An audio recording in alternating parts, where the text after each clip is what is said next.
daily kita ketemu orang bermacam-macam, kita ketemu orang-orang yang secara manner atau behaviornya itu ada yang teman tapi menusuk, ya benar nggak kalau di kantor ya? Nah, ada teman yang tetap pasti ada lah orang-orang yang mungkin involvement yang negatif ya, yang mempengaruhi kita. Ada yang bawaannya kalau kata anak-anak sekarang julid ya. Nah, kayak seperti halnya yang itu sering membangun atmosfer yang kurang bagus di kantor. Nah, mungkin pada sesi ini kita melihat bagaimana cara kita merespon orang-orang tersebut dan juga bagaimana kita menghadapi pimpinan kita, mengenal karakter mereka lebih dalam. Kita mulai dengan melihat bahwa behavior itu tindakan seorang yang sifatnya dapat diamati. Ya, kenapa dapat diamati? Dari berdasarkan jam terbang kita akan bisa melihat. Anda kalau misalnya baru kenal sama orang udah bisa kebaca ya. Ini tipikalnya seperti apa? Ya, melihat orang tersebut, lihat dari stylenya, dari cara berbicaranya, nih, dari misalnya mohon maaf, misalnya dari 3 orang para peserta ini udah bisa kebaca sedikit, oh ini karakternya seperti ini karakternya begini, ini karakternya begini ya. Karena itu digambarkan, diekspresikan dari cara berbicara, dari cara Anda berkomunikasi, dari gesturnya, semuanya itu bisa terlihat ya. Lalu bagaimana behavior itu dicatat oleh orang lain ataupun orang yang melakukannya. Makanya kalau ada istilahnya, kalau misalnya kita udah berbuat sesuatu hal, itu yang akan tertanam di benak orang, betul nggak? Dari sikap aja, makanya sikap atau kata-kata misalnya, yang mungkin misalnya mengena pada seseorang itu akan tertanam ya. Dari kata-katanya bisa orang remind, padahal mungkin ada tipikal orang yang emang kalau ngomong misalnya tadi belak-belakan, tapi setelah itu lupa kok nggak diingat ya, buat dia biasa, tapi buat orang lain diingat ya. Nah, hal-hal seperti itu yang mungkin kita bisa baca langsung dari behavior seseorang. Behavior itu sendiri kita lihat dimensinya ada apa aja. Ada fisiknya, dapat diamati, digambarkan ya, dengan fisik dilihat, tergambarkan dari profilnya, lihat frekuensinya bagaimana seperti pada saat dia berbicara, durasinya, intensitasnya seperti apa. Yang akhirnya misalnya setiap pulang orangnya itu senangnya dulu? Nongkrong dulu. Nah, ya berarti apakah itu behaviornya seperti apa? Oh, orangnya senang yang santai-santai, senang yang seperti ini, lifestyle-nya begini ya. Dampak kepada lingkungan, kita lihat ruang perilakunya itu berpengaruh nggak terhadap lingkungan ya? Apakah itu akan berpengaruh buruk ataupun tidak ya, atau positif? Punya kaitan dengan masa lampau. Behavior itu terbentuk dari apa? Dari masa lampau juga ya, betul nggak menurut Anda? Experience Anda di masa lalu mempengaruhi Anda dalam bersikap. Ya, betul Bu. Ya. Betul ya? Betul. Nah, experience kita pada saat nih misalnya experience-nya kita tuh misalnya, orang kayaknya kurang percaya aja ya. Nah, mungkin dia di masa lampaunya pernah dikecewakan, dalam artian maksudnya pada misalnya atau misalnya dia pada saat bekerja dia hati-hati sekali karena bos yang sebelumnya tuh detail. Nah, dia takut mengulang ternyata nanti bisa dapat teguran dari experience-nya seperti itu ya. Nah, jadi itu mempengaruhi behavior seseorang. Behavior sendiri terlihat dari attitude-nya, lalu norma-norma yang mempengaruhinya, sama kemampuan dia mengontrol ya. Bagaimana dia kemampuan mengontrol.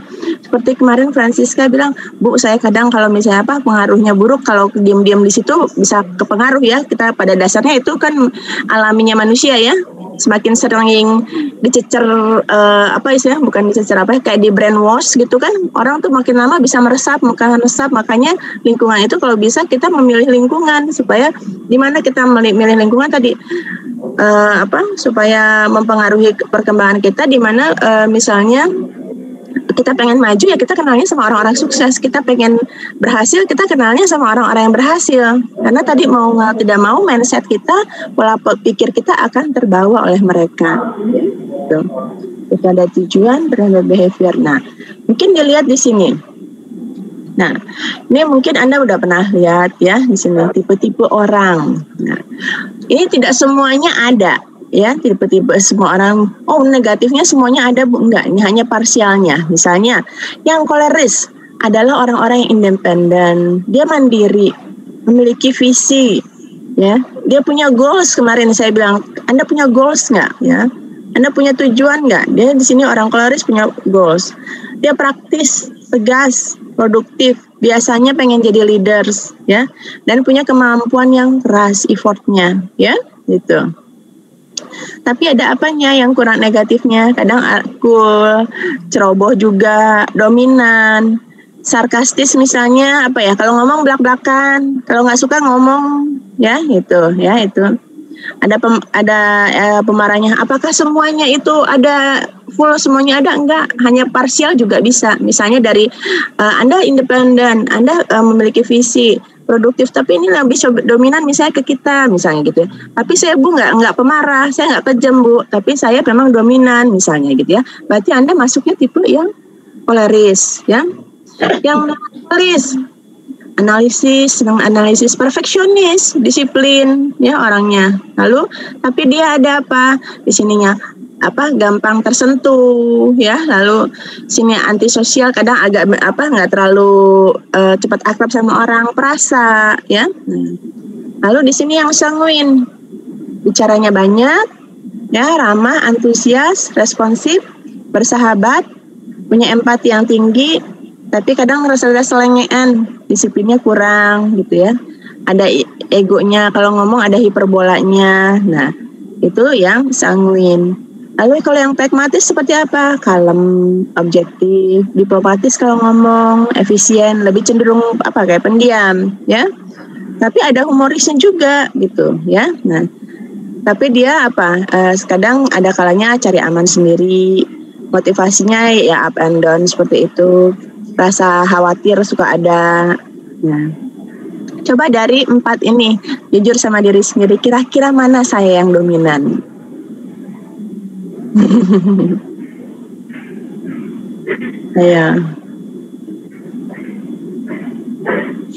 Ayo, siapa yang mau jujur? Mana yang dominan?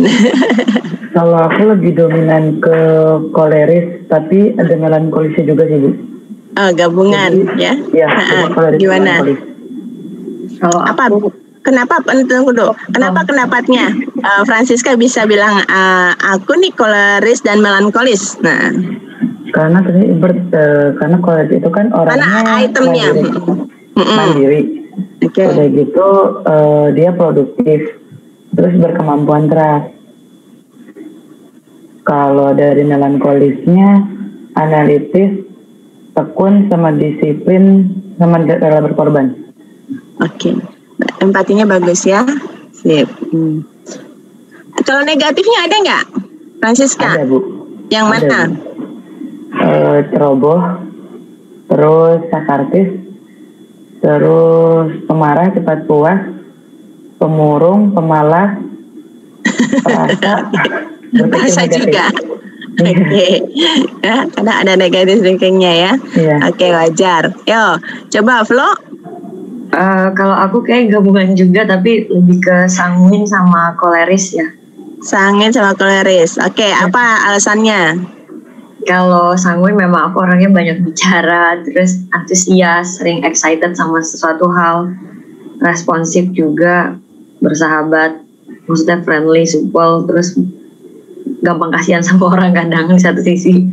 Tapi kalau untuk kolerisnya independen iya, terus memiliki visi iya, tegas iya, sama pemimpin dan berkemauan keras. Oke.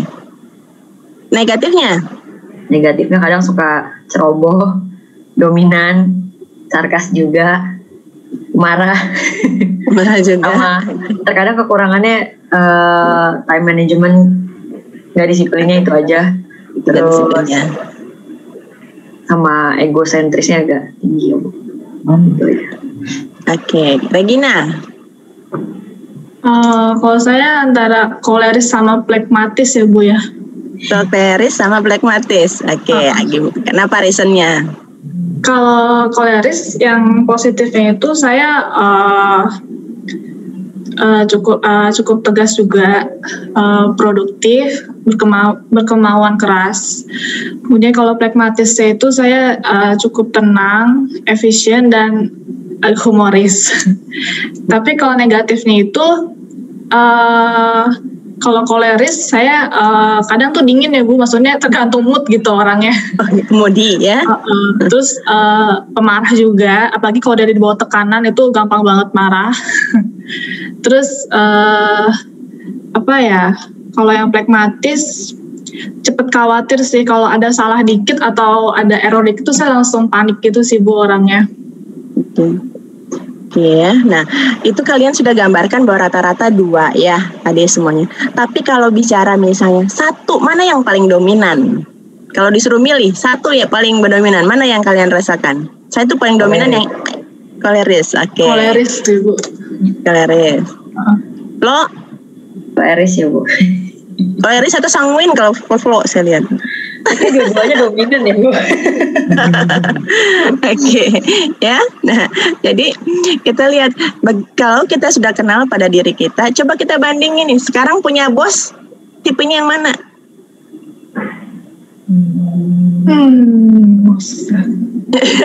Yang mau motret bosnya.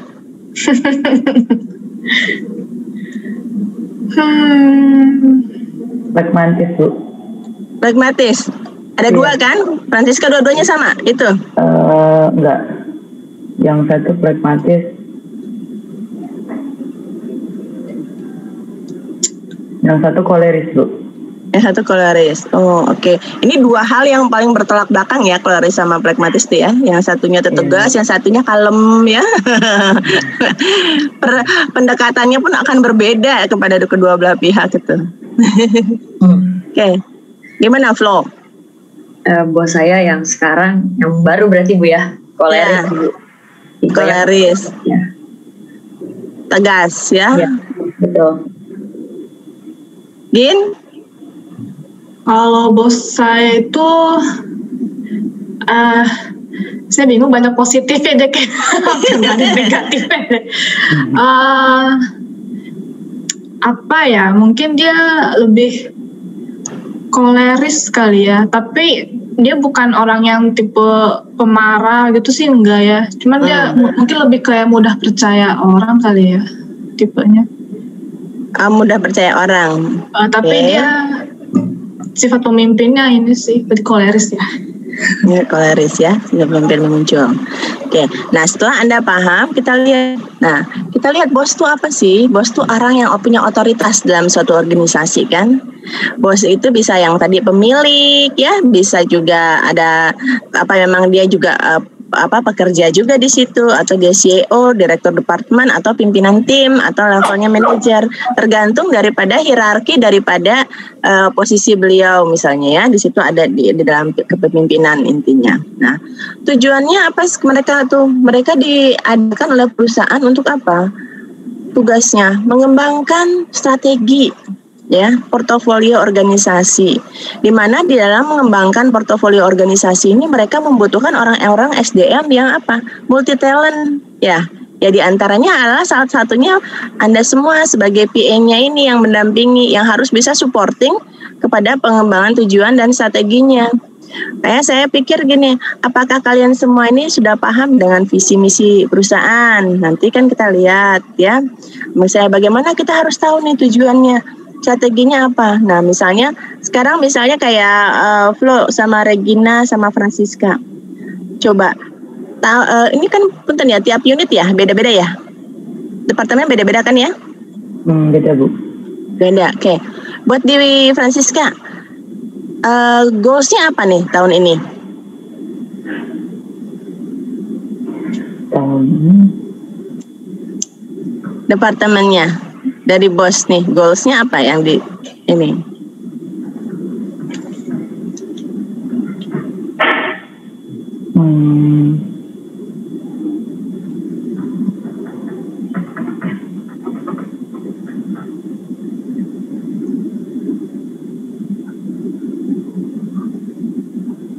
Apa?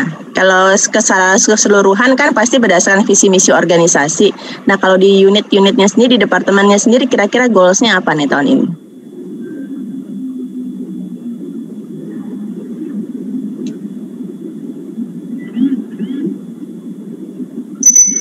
Kayaknya kurang tahu deh Bu. Yolanda, oke. Ada yang tahu? Francisca, Flo, atau Regina? Untuk dari perusahaan saya yang sekarang saya baru dimutasi untuk menjadi sekretaris di RUN di PT MMS sih, fokusnya goalsnya sekarang lagi mau IPO ya Bu. Mau IPO, oke. IPO, jadi lagi memang mempersiapkan proses ke sana.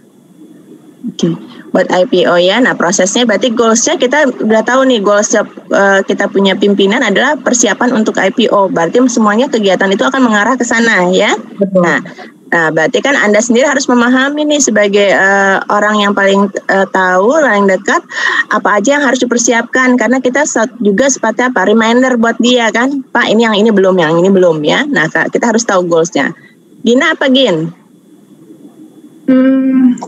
Karena atasan saya selaku ownernya Bu ya, jadi salah satunya juga yang mau IPO itu kan salah satu punya dia juga Bu, punya atasan saya juga gitu loh. Terus juga mungkin akan ada beberapa anak perusahaan lain, jadi mungkin kita akan mencari SDM yang lebih berkualitas lagi sih Bu ke depannya. Oke. Oh, yang punyanya orang Bandung ya? Dia tinggalnya di Bandung. Tapi ada juga yang di sini Jakarta. Oke. Nah, berarti kan kita lihat di situ ya bahwa misalnya apa kita kalau Gina tadi tahu mempersiapkan berarti supporting ini ya flow ya. Tapi kalau secara di unitnya sendiri apa? Ada yang harus mau mengembangkan apa lagi gitu mungkin Gin? Maksudnya di departemen PA kita. Iya di departemennya khusus yang punya Regina. Kemarin sih dari atasan saya hanya pesan pokoknya semua PA di kantor ini harus berkualitas, jadi makanya diikuti pelatihannya. Oke ya. Nah, karena tadi kita harus tahu di sini goalsnya dari setiap pimpinan itu lagi apa yang lagi dikerjakan ya. Nah, jadi agar tadi misalnya pimpinan itu akan mendelegasikan tanggung jawab juga seperti kemarin ya bahwa ada hal-hal yang bisa didelegasikan untuk kan kalau pimpinan itu harusnya berpikirnya strategis ya, betul ya? Kalau itu tidak bicara lagi operasional, jadi dia bicaranya strategis, bagaimana mengembangkan ini. Kalau pimpinan masih bicara operasional, berarti kan ada hal yang salah. Berarti dia nggak bisa mendelegasikan kepada anak-anak buahnya, ya. Nah, bagaimana tadi meng-create supaya tadi sumber dayanya punya visi misi perusahaannya bisa tercapai. Visi misinya misalnya tadi semua orang-orang tadi yang kata Gina katanya semua PS sekretaris itu harus multi talent karena apa? Orang-orang yang paling support yang paling terdekat ya pada pimpinan. Kalau diajak ngobrol harus ngerti, harus cepat respon ya. Dan kita juga harus pimpinan itu akan membangun hubungan dengan stakeholder. Bagaimana dengan stakeholdernya supaya tadi apalagi kalau mau IPO harga IPO-nya bisa bagus ya pada saat awal ya gitu dan diterima masyarakat gitu.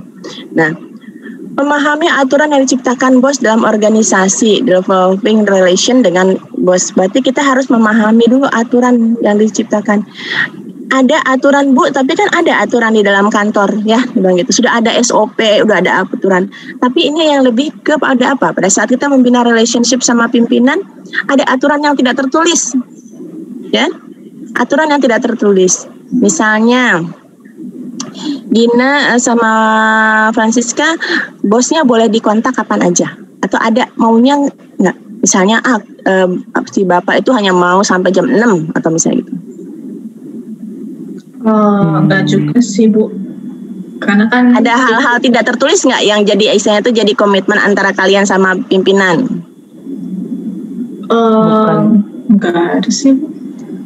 Kalau maksudnya terkait panggilan-panggilan itu Bu? Bebas, terkait apa aja. Misalnya ada hal-hal yang tidak tertulis yang istilahnya itu bukan suatu pakem yang ditetapkan oleh perusahaan gitu, tapi antar kalian sendiri misalnya. Misalnya Gin, bakal bapak nggak suka gini misalnya gitu.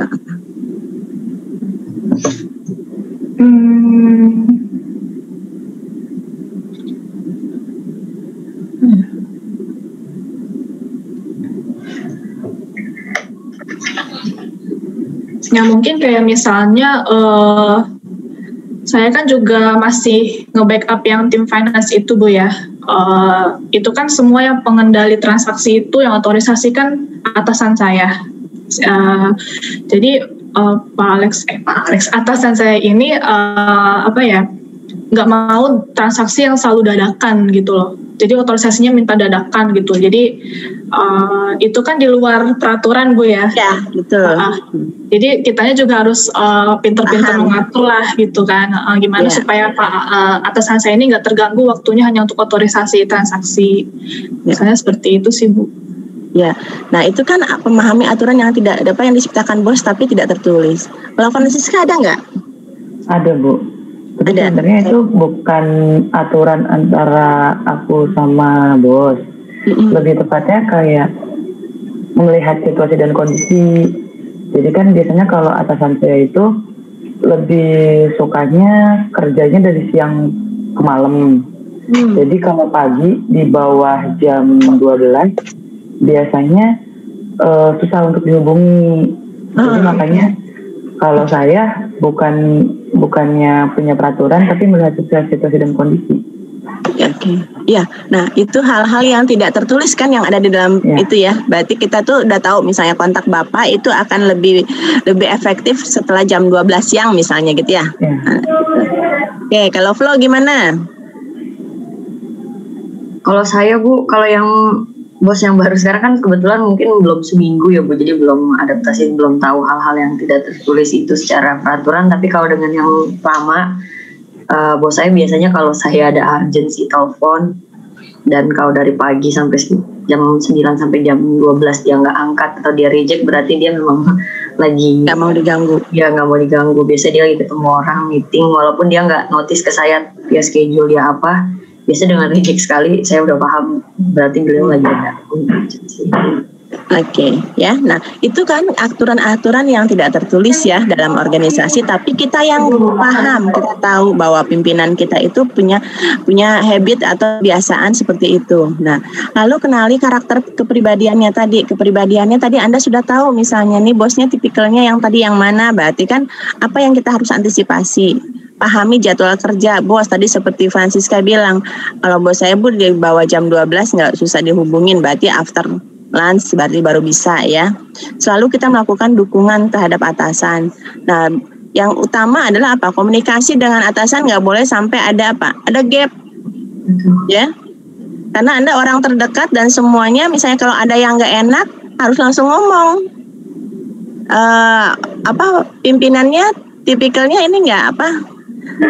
Dia juga kan sama kayak kita ya. Dia tahu kalau misalnya kamu ditegur nggak nerima gitu ya, ngerti dari secara body language gitu, betul nggak? Ya, kalau kita misalnya lihat nih bos nggak suka nih, kita udah tahu dari apa, gesturnya, dari cara dia bicara, atau dia ngomong baru sedikit aja kita udah ngerti ya, karena kita tadi udah familiar ya dengan karakternya dia. Tapi misalnya apakah Bu sebaliknya nggak dengan pimpinan juga paham nggak sih sama kita? Sama, mereka juga. Kamu nih kalau dikasih tahu udah mulai deh manyun misalnya gitu ya.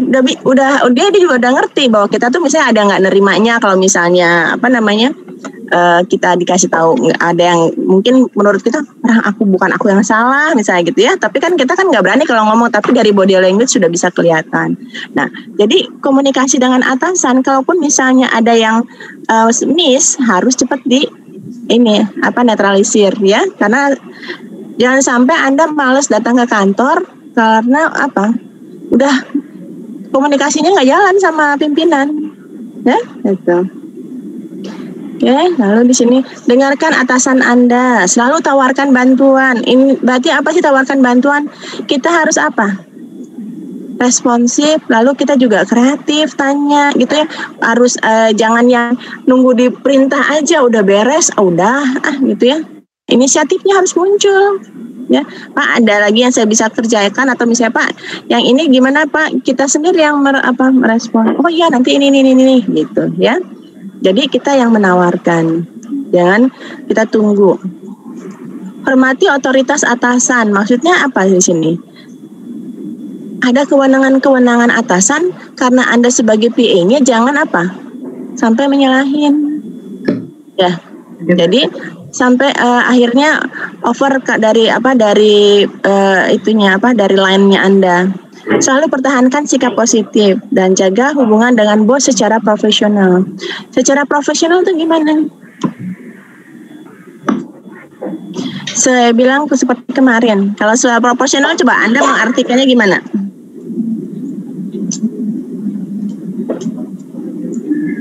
Untuk dari sekretaris ke atasan ya Bu.